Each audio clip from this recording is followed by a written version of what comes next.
No passado, mas precisamente no ano de 1896, o teatro era entregue, um símbolo de riqueza daquela época.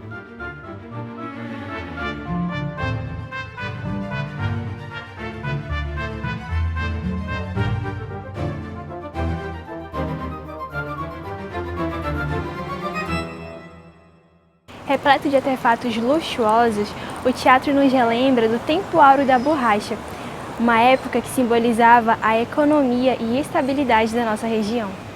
Por conta de um roubo de sementes da seringueira, uma árvore que produz o látex, o Amazonas perdeu a posse de único produtor desse material. O que era tão precioso e estável como um piscar de olhos se perdeu. Com o passar dos anos, a criação da Zona Franca de Manaus trouxe de volta uma certa estabilidade econômica e geração de empregos.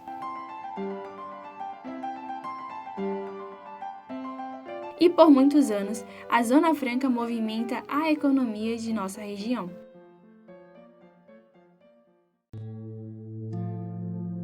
Atualmente vivemos uma pandemia que aflige países do mundo inteiro e inclusive nossa capital sentiu os impactos desse vírus mortal.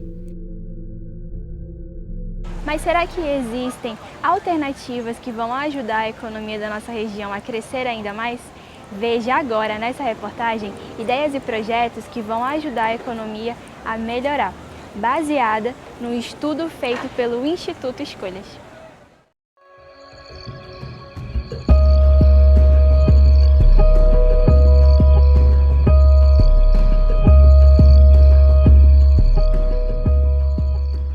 A floresta amazônica, desde o passado, sempre foi muito explorada, mas esse tesouro verde por inúmeras vezes foi usado e explorado de maneiras inadequadas, podendo se perder.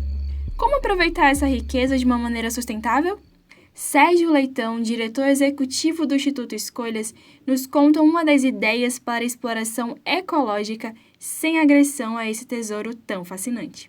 A grande contribuição do estudo é mostrar que essa diversificação de atividades na Zona Franca de Manaus é fundamental para robustecer, ou seja, para fortalecer a Zona Franca, porque você terá mais atividades e, portanto, você tendo mais diversidade de atividades, aumenta o número de empregos que será gerado, que será propiciado, e isso fortalece porque no momento em que você tem em função de organizações dos processos produtivos no mundo inteiro, uma substituição de atividades, uma substituição de trabalhadores num lugar que emprego é fundamental em todos os lugares, mas na Amazônia mais ainda, tem uma população muito jovem, tem uma população que precisa ser qualificada. Então, quanto mais oportunidades tiver e quanto mais diversificadas elas forem,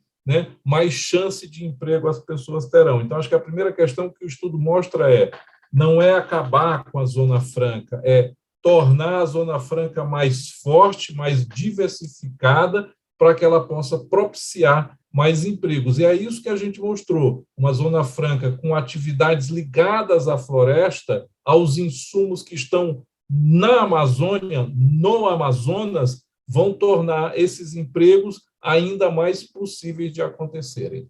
Além disso, o ecoturismo visa trazer a interação do homem com a natureza, uma modalidade usada há anos e que, se for melhor aproveitada, pode trazer ainda mais empregos e geração de renda a ribeirinhos. E a gente mostrou nesse estudo que cada quarto de ecoturismo, ou seja, um quarto de hospedagem, gera 5 empregos, Então, você tem que primeiro ter o treinamento. A gente propôs, por isso mesmo, criar o Sebrae da Floresta. O que é o Sebrae da Floresta? É esse Sebrae que vai treinar as pessoas das regiões que tem muita vegetação, todo o estado do Amazonas, exatamente para permitir que haja esse tipo de atendimento. Aqui em Manaus, um projeto desenvolvido pela Prefeitura, chamado de Amazonas 4.0, traz o Casarão da Inovação Cassina, que disponibiliza cursos para o desenvolvimento de startups, reuniões dessas empresas e ajuda na criação de novos empreendedores capacitados e prontos para atuar no mercado e já começar a empreender. Uma modalidade antiga, mas que ainda gera inúmeros lucros para a nossa capital, é a piscicultura. Como ela pode ser utilizada de uma maneira ainda mais eficaz?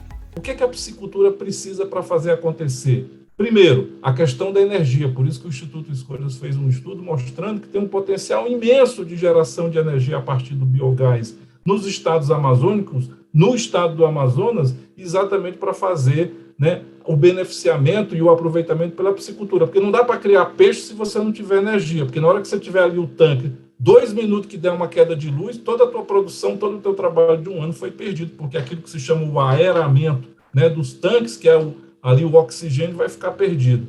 Segundo, precisa de capacitação. A gente tem uma Embrapa dos Peixes, que fica situada no Tocantins, mas ela precisa estar mais presente, porque o custo, né, e o beneficiamento, se for bem feito, vai aumentar em muito a renda. Por exemplo, uma questão séria, não se faz o filetamento, né, dos peixes amazônicos, que é pegar, é o que vai dar renda. Né? Você pega, é que nem o frango, o filé do frango é um preço, você compra o frango inteiro é outro preço. Então, essa parte, assim como também no caso da carne. Então, o filé do peixe precisa ter um tratamento técnico para o produtor saber fazer isso e beneficiar e as comunidades aprenderem. Então, este espaço para a piscicultura crescer, inclusive o estado do Amazonas ser um grande produtor de ração de peixe para os peixes, para os outros estados, é um potencial imenso. A última pergunta que eu quero te fazer é por que vocês escolheram a Amazônia, escolheram essas vertentes? Qual foi o intuito de vocês com essa pesquisa? Exatamente mostrar que é possível gerar felicidade com a floresta em pé. Perfeito, Sérgio. Muitíssimo obrigada Obrigado a você, pela tua colaboração. Grande abraço. Essas 4 ideias destacadas até o momento precisam de um segundo olhar. E é por isso que destacamos ao longo de toda essa reportagem que o conhecimento e tecnologia, aliados um ao outro, resultarão em um desempenho ideal em todos os setores da economia.